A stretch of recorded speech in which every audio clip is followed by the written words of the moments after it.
Hello, my friends, and welcome back to the Gunn Show. Yes, this is VIP edition, and for the first time, you may notice my background is a little bit different, a little bit yellow.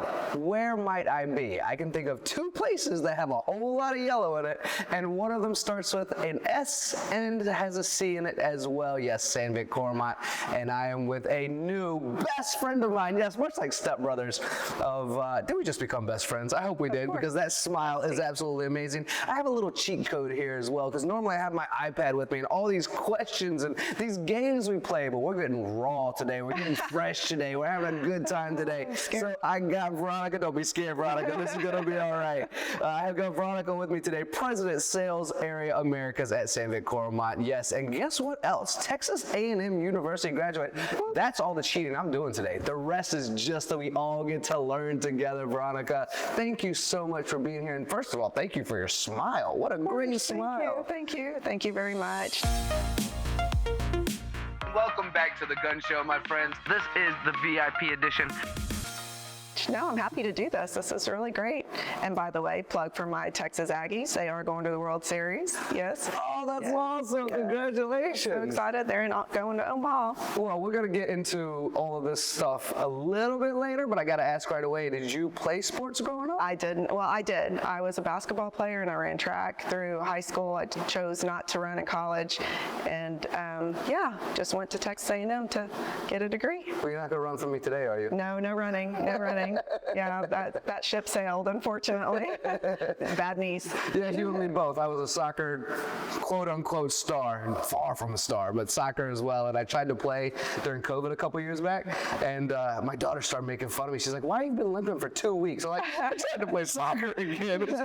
I'm with you 100%. I'm not going to run from you either today, Veronica. I did run during COVID. I ran a couple of virtual marathons. So, did you? Yeah, didn't have anything else to do. So like a Peloton type thing? No, ran out on the road, but you could just send your watch information in. Oh. Yeah. Is that how that works? Yeah. Okay, we are all over the place currently, but I'm so fascinated by this young lady. All right, let's get back to the original topic, which is the Gunn Show itself. Yes, if you're tuning in for the first time, first of all, thank you for being here. If you've tuned in because of muscles, yeah, I don't have any. If you tuned in for weapons, I don't have any of those either. The Gunn Show is about humanizing manufacturing, getting to know the people in an industry that make everything around us. We want you to get to know us a little bit better. It's an industry that we should respect a bit more. If you think about the people we do value, our doctors out there, our pilots out there, they can't do those things without us as well. So that's what this is about. This is what manufacturing is about. And Veronica has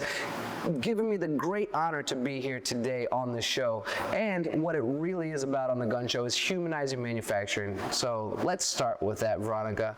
How the heck did we get into manufacturing? Let's start, and you can go back to diapers if you want to. You can go back to middle school if you want to, high school, as far back as you want to go. But how the heck did you get into manufacturing?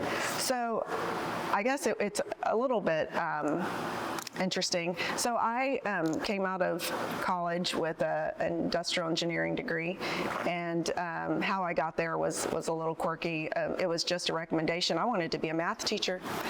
I wanted to be a math teacher. My mom said, "Nope, honey, you like to shop too much. You really need to figure a different career path." So a friend of the family suggested industrial engineering. It was a new discipline back when I was in college.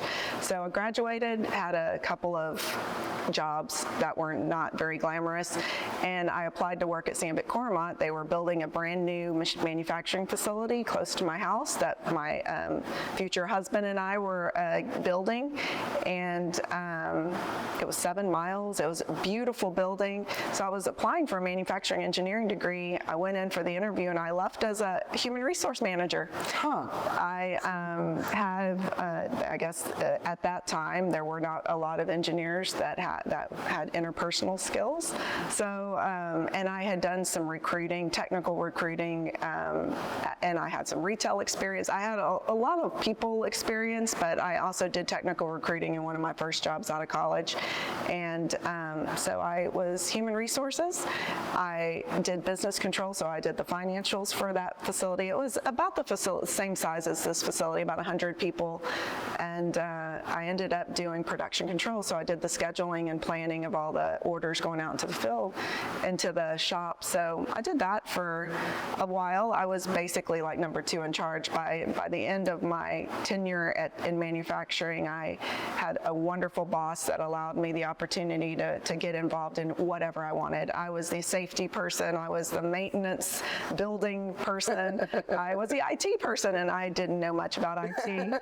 I did everything except engineering. And Which you had a degree in. Which I had a degree in. Perfect. I did, Sandvik did allow me to get my MBA as well, so I got an executive MBA from Texas A&M while I was in the production facility. And once I graduated, I had made friends with a lot of people in sales, and the local director of sales asked me if I would be interested in sales management. Went into sales management. It was really scary because I could make an insert, that we made inserts in the production facility that I worked in. So I knew how to grind an insert, but I didn't know how to apply them. I had no idea what was going on. So that was a pretty big, scary step. But I was a sales manager for about 6 months before my boss ended up getting a promotion and his position came open. So I applied for that job, and actually it was a better step for me because it was not as much application, it was more management and more business. So I went pretty quickly into a director role, and I had a small area, 5 states, went 5, 7, 13, ended at 27 states. And then I moved into a different position. I ended up being responsible for sales area Americas for our key accounts and our channels, our distribution network, and our machine tool network for the last 4 years. In addition to that, I was responsible for Mexico. I kind of had 2 jobs for the last 4 years. I was the cluster manager for Mexico for a couple of years, and then I took an acting role as president, and then eventually got the permanent position. So that is absolutely incredible. So a couple of questions come up immediately for me is, ¿tú hablas español? Un poquito. Yeah, yo hablo poquito español también, no problema. The second one is, do you still like to shop? I love to shop. Yeah. Yes, And so the reason I'm going to bring this up is because we definitely have an audience out there that thinks manufacturing is the D's, right? Dull, dirty, dangerous, these types of things. And we could obviously see the shine on this floor right now. It's glowing everywhere. So it's Right. not those things. Right. But also in combination with that, we think that's just for somebody who didn't graduate high school, or they're going into trades. They could never get into a university, so they're going to go run a machine. They don't make that much money. You went into engineering because your mom said you like shopping too much. So were you able to, and I know this answer is yes, but I have to ask it, were you able to financially support the goals of going shopping today and throughout the years? Absolutely. Yeah, especially going into sales, you get to set your own boundaries and make your own way, I guess I'd say. So yeah, it's been definitely rewarding. And now I have 2 daughters that like to shop more than I do, so that makes it a lot more difficult and more inspiring to keep working.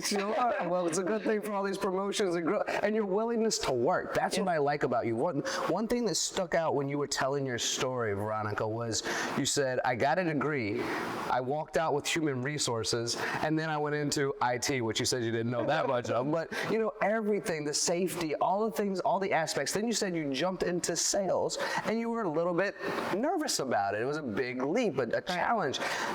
Have you always been that type of person that says, give me a challenge, and I'm going to do what I can to accomplish it? Have you always been a go-getter? Absolutely, yeah. I would say most of my friends would say I was an overachiever as I was growing up, most likely to succeed kind of person. But yeah, I just like to feel accomplished, and accomplished isn't, always a dollar sign. It's, helping other people and developing people and having success and being the best at what I do. And that's what I strive for, being the best at what I do. And if that means learning more, being a part of more, that's what I was out to do. And I was so fortunate, so fortunate to have my first boss in the production facility, which he is still my biggest cheerleader. I still stay in touch with him, and my second boss.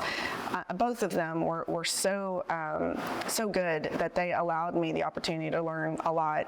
While I was in sales as a director, I also had customer service for a year and a half or two. So I've pretty much dabbled in most areas of our business, and it was because I had good leaders that let me do it. I was always had a big mouth, so I would ask to help, or I don't like to point out areas that we have when we have areas of improvement. I like to have a solution, and usually when you open your mouth about having a solution, you end up being volunteered to be a part of the solution, and that's how I got involved in so many things. Is I always have an opinion, and I always try and have a solution, and being a part of the solution just kind of got me involved in a lot of different areas of our business. I did research for my next opportunity because I wanted to write a book, and I came across the statistic that 70% of small business owners want to fund their retirement through the sale of their business, when in fact only 20% of them actually had a saleable business. And it broke my heart anticipating the fact that baby boomers, there was a light at the end of the tunnel, and in fact it was a train. And so I really wanted to do something about that. So I wrote a book called Scaling the Exit. The purpose of the book was to articulate a strategy for small to medium-sized business owners to increase the value of their business to the extent that they could actually sell it and fund their retirement. And that was really the first iteration of what became EBITDA Growth Systems and our brand promise, which is to double the valuation of small, medium-sized businesses, specifically in terms of an exit, but double their valuation, or we give them their money back. I think you and I can find some common ground in that, being open and having an opinion.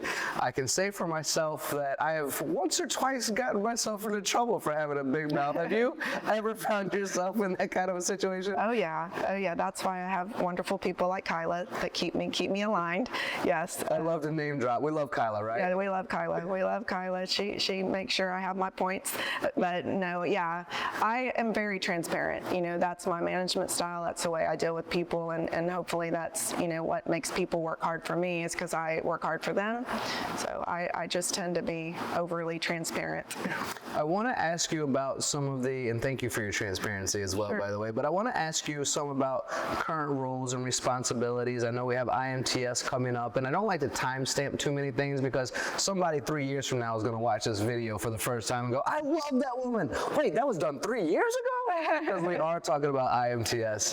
But before I get to that, I would love, if it's okay with you, to talk about just the general idea and concept of women in manufacturing, women in engineering, because I do this podcast a lot. A lot of people watch this podcast, listen to this podcast, and as a general rule, I do my very best to be as diverse as possible, but we all understand that manufacturing is predominantly white males. Mm-hmm. I love when I have the opportunity to talk to someone outside of that specific area. So if it's okay with you, would you mind just talking a little bit about what it's been like as a woman? I mean, you've already told your story, but it's a little bit unique to go, okay, yeah, you're right. It's a woman in manufacturing is a little bit different than a man in manufacturing. Sure. So I want to try to connect with a lot of the women out there, because we want more women. We want more diversity. Absolutely. We want more of all of these things, as we constantly just talk about this labor shortage and this skill shortage, and invest in automation. We're all talking about it. It's hashtags, it's buzzwords. So now, with my long-winded statement, I purposely do that sometimes so I give my guests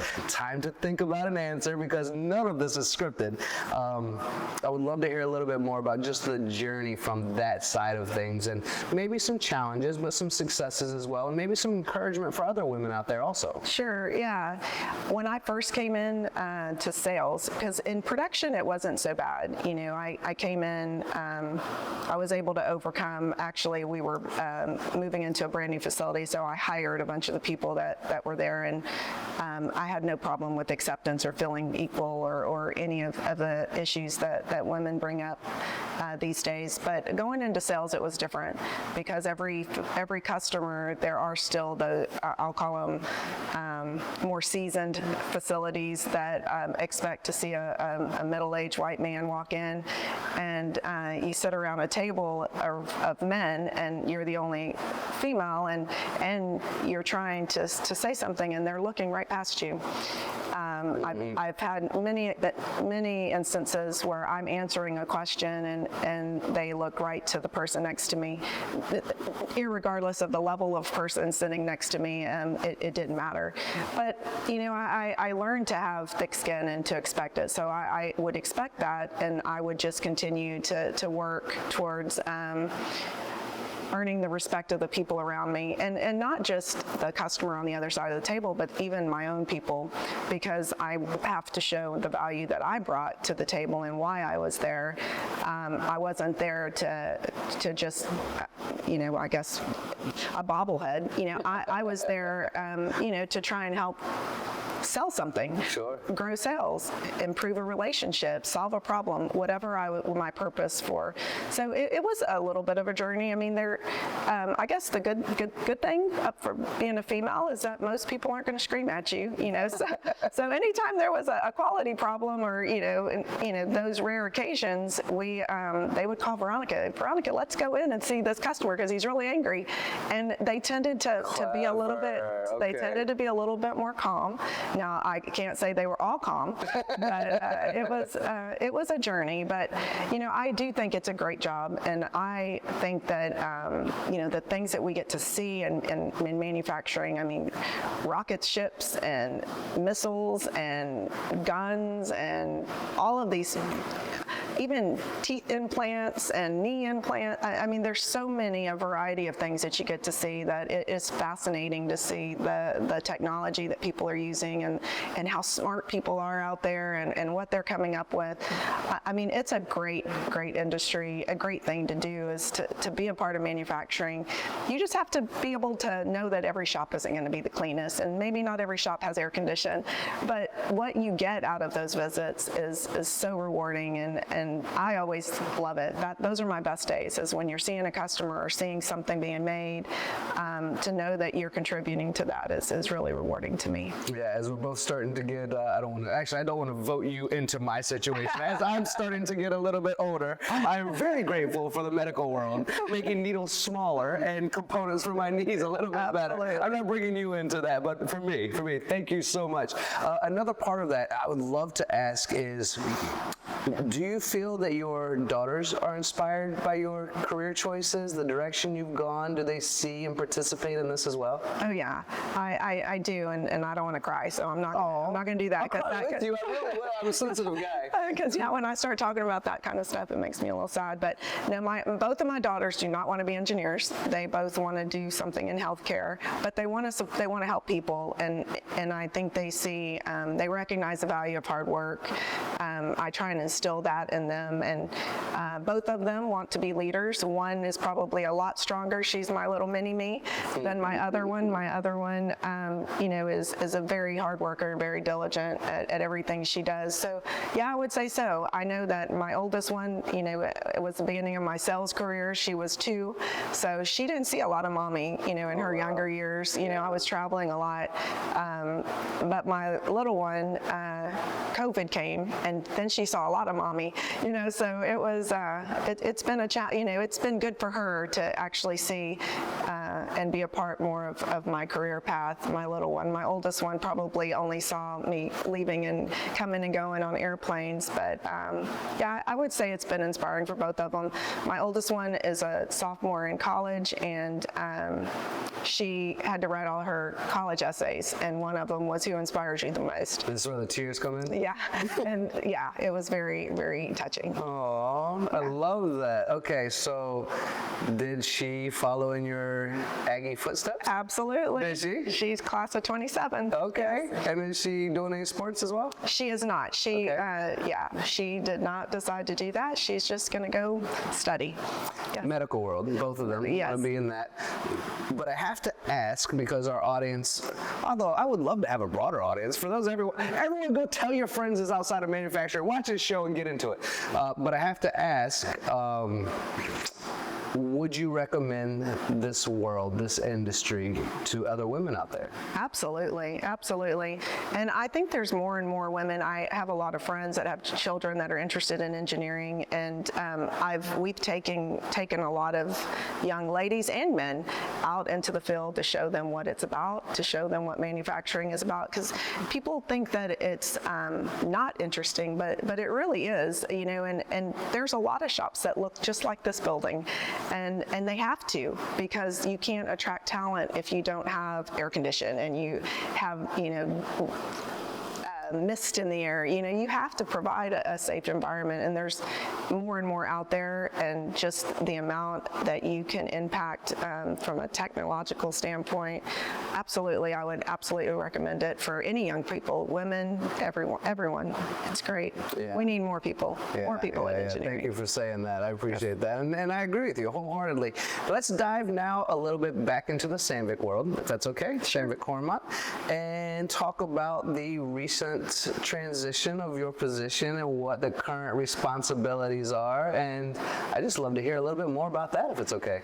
Oh, wow, yeah. So I've been, I was acting since January, and in March I took the position permanently. And congratulations. yes, thank you very much. And right now I'm spending a lot more time learning about, I'm a member of a lot of board of directors, and for Sandvik, and legal jargon that is not as fun as cutting tools, I will say, but it's been a journey in learning the markets. I was already, because of my previous role, I was responsible for Sales Area Americas from a strategic relations perspective, so I was fortunate to already know enough about Canada, Mexico, South America, but getting to know them in a different way, and from a business perspective, you know, their overall sales numbers, their direction of their market trends, and those sort of things are kind of what I'm getting my feet under me right now. It sounds like a lot to go. Well, it's definitely from cutting tool world, right? Yeah, it's a lot. Do you ever think back about this journey? Oh man, do you ever just look in the mirror and just be proud of yourself? Do you get the opportunity to do that? We're all our own worst enemy. I know I look in the mirror, I'm like, am I doing good enough? And sometimes I question it, you know what I mean? But we should be proud, right? We should be proud. And I know I'm proud of you. On behalf of MTD and the Gunn Show, we're all very proud of you. I know Kyla sitting behind the camera right now, before we hit record on this, she's like, I'm so excited for you. You know, she was jumping up and down about it, right? So you obviously have some cheerleaders. Your first boss, as you mentioned, still your cheerleader. So do you ever give yourself the gratitude that you deserve for your accomplishments and hard work? I would probably say no. I would say I'm still my worst enemy. You know, I always believe, and I would say if there's an area that I could improve is to celebrate successes a little bit more along the way. I've had some people on my team in the past say, you know, we'll do good and we'll have a really good day, or we'll have one of our promotions that goes really well, and you'll say, yeah, that's great, and you'll immediately talk about what we're going to do better. And I'm like, yeah, sometimes I just need to take a break and enjoy some success. But when it comes to me, I don't put myself first with that kind of success. You know, I still think there's lots of things to fix, lots of people to help, and that's kind of the way I'm wired. Well, you're the first and only on today's show, so you come first today. Even if you don't do it yourself, on the Gunn Show, you come first. Awesome. So a couple of fun questions for you, just as we continue to explore, and we'll dive into IMTS a little bit. Not too much though, because this video will be released before before, I think, some of the other videos we recorded today. And Kyla did a wonderful job of leaving breadcrumbs to just leave teasers for everyone. And I don't want to ruin her hard work. So we won't dive too much into it, but we'll get a little bit excited. But before we do that, I'm sure you've been to Sweden? I have, yes. How do you like it? I love Sweden. Yeah? It's a really great place to visit during the summer months. I know, so I've been there as well, and I went in November, and I was quite chilly. Yeah, not that time. No, yeah, I actually was just in Sweden 2 weeks in a row a couple of weeks ago, and it was wonderful weather. And I actually visited our production facilities. I hadn't been there in 10 years, so I visited all of our production facilities around Sweden, and it was really great, really good to see. How many are there, more or less? Well, we visited. I went to our center, our headquarters in Sandvik, and then I went to GMO, which is where our insert plant, and there we also have the soft metal plant as well. So there's 2 plants.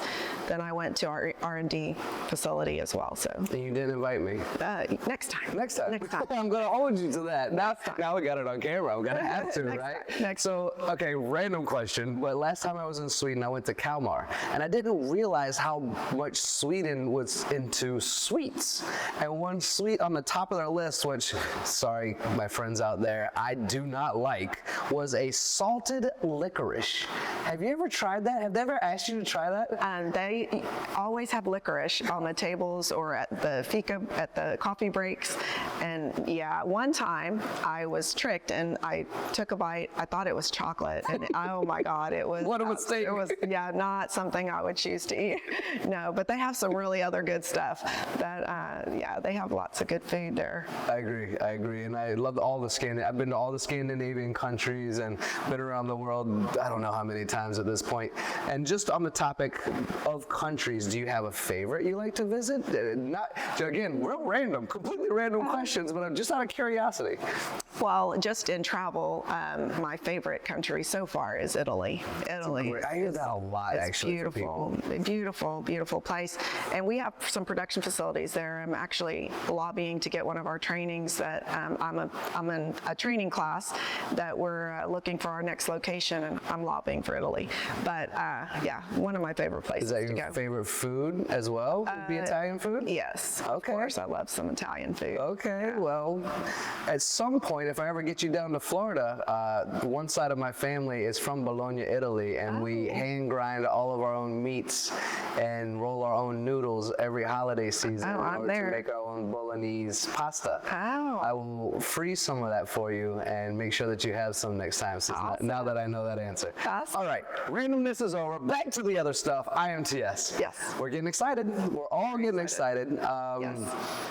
I believe as we continue to excite our audience that this will be the grandest, and we always say that, right? We're like, this is going to be the best ever. We hope so. We want it to be. Fingers crossed. Of course. But you guys have made a few changes. Yes. And not changes that have removed other aspects of what people know you for, but you've adapted more into your overall umbrella, and we're trying to create some awareness for that. One thing that I found very interesting is you guys have been, since, I mean, I haven't been doing this forever, but what is this, maybe my 6th IMTS? And I've always known you to be in the tooling hall. Yes. There's been a change. Absolutely. Why, where, what, how, who? Did I ask all the questions? I don't know. But whatever those you want to answer, there's been some changes. Let's talk a little bit about that. Yeah, you know, we've taken a different approach in our strategy where we want to add value all the way down the value chain for our customers, and we've made a lot of acquisitions and a lot of investment in different aspects of the value chain. So from pre-machining, post-machining, all of our engineering support, all the services that we offer. So we, of course, we never lose touch with our product. You know, that's our premier thing we do is sell cutting tools, but the rest of it is really what is complementary to our offer, and our approach is to take a more consultative approach and try and help our customers close the loop. We want to close the loop, and if they're in there buying a machine, we're going to have the engineering support to help. Veronica, I think this is a conversation I really enjoy, this topic in general, because I mean, if I think about U.S. manufacturing, I have the great opportunity to speak with so many people, high level, much like yourself, really intelligent minds. And one of my most difficult jobs, I think, honestly, is not sounding like an idiot surrounded by all these smart people like yourself, because everyone's just so great at what they do. And my job is to just learn from everyone, right? But one of my favorite topics is smart machining, smart shops. We call it a 4.0. I think we're actually, in my opinion, doing more than that at this point. We're adapting so much, and it's at a rapid rate now because reshoring has intensified. COVID enhanced that, and so folks like yourself who've decided, I might be, and you would say you are, but I have to say from an unbiased perspective, might be the best in the world in what you do with cutting tools, and decided to say, we're going to go a step further to help our partners out there. We're going to adapt a way to understand the tooling. We're going to do vending machines. We're going to make sure partnerships. You have programs set in place to make sure an academy is there for education. There's just so much going on internally as you adopt other platforms of education, software, understanding, where you truly have, in my opinion, dedicated yourself to that machine shop, as we use the buzzwords of, again, labor shortage, again, how quickly can we get 10 years of wisdom into a year as we're reshoring. You guys have invested in that, and I'm so grateful. Can we just kind of touch on what the future with Sandvik Coromant looks like when it comes to taking care of those that the entire industry from your level? Hey everybody, Mike Franz here with Shop Floor Coffee. For 20 years, we've been seeing the same issues going on with workforce development and the shortage in workers across the industry. We wanted a way to give back. Shop Floor Coffee is our way to do that. Proceeds from every bag or every type of coffee you buy from us go back to the community. We work with amazing programs and initiatives across the country where we're giving back. We want to help support the community. Come together with us. Join us in this effort to help support the community. Please, thank you very much. Gosh, let's see. It's a lot, right? It's a lot. I know I said a lot just now. I ask a lot sometimes, and sometimes my words get jumbled. Right. But it's also just a strong curiosity of mine, because you guys are the world leaders, and you set a standard for other people to be at a high level also. We as manufacturers making things need you to set that level for us and partner with us, which is why the question sometimes becomes so broad and complicated. But I have to ask it because you are the type of person that go, you know what, Tony? Let me tell you something.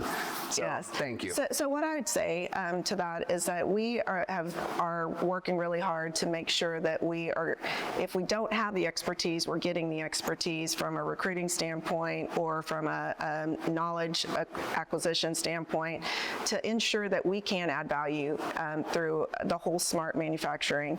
We want to help our customers. Everyone has labor shortages. Everyone wants to use automation. You know, this digital world that we're living in, it's, you know, a little frightening for us old folks, but, you know, it is. We're not old. Oh, yeah. I forgot we're not old. Old is cool, by the way. Oh, yeah, we are cool. Yeah, drip. My daughter says drip. Yes, I keep learning new buzzwords. But, you know, Sandvik is really trying to take that approach of, you know, trying to bring in people that can bring a different perspective, and we can take that perspective and offer it back to our customers. We are the best at cutting tools. There's a lot of other of our competitors that are really good as well, but we have to take it to a new level, and we have to differentiate ourselves between what we can do for our customers, but our customers have the same struggles we do. They can't find the knowledge base. They can't recruit people. So we have to be there and be that source for them, and that's what we're trying to pride ourselves with, is making sure that we are continuing to add value in all those areas that our customers need, so that we can take a more holistic approach to helping our customers. The struggle is real for everyone. You are spot on about that. I promise you.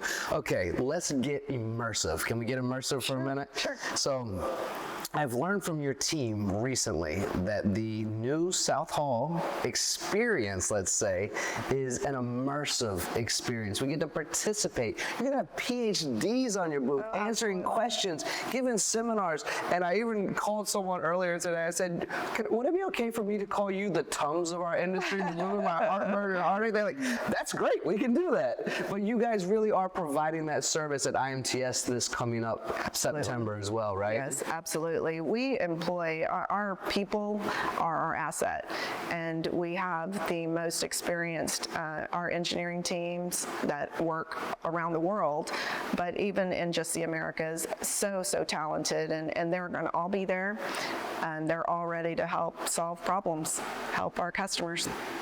I absolutely love it. For me, I have really enjoyed this conversation, but now I want to give you a moment, Veronica. Just if you have any kind of closing statements, totally up to you. I have a ton of them, so I can close this out, no problem. Okay. But I love to leave the platform open for someone. If I haven't asked a question that you wanted to be asked, if I haven't allowed you to have a statement that you feel is profound that you wanted to convey today, just a moment of your own, if you wish to have it, that you can share with a global audience that's watching and listening right now, totally up to you. You can just look at me with dead eyes and go, I don't want this moment. Tony, what are you doing today? And I'll look at the camera and say, hey guys, that's all. Porky Pig was a that's all, folks. Like, we'll do it like that, right? Right. But I also like to give a moment. So if you have anything, by all means, I'd love to hear whatever you. Yeah, really, my only thing is to say, Sandvik Coromant, we've had a lot of change. We've evolved, and since I started 25 years ago. I mean, yeah, from where we were to where we are today, it's complete evolution, and we're going to continue to evolve. And change is the way of working these days. Everything is change, and it's all really good. I do hope that people consider coming into manufacturing. We need more people in manufacturing. We need every gender, every race, everyone. We need all the talent we can get. But no, I'm really excited about our future, and I really appreciate having your time. Oh, it's absolutely a pleasure. I'm going to ask you one last question just because I agree with you wholeheartedly. What does this world look like if manufacturing disappeared? Oh my gosh, Right?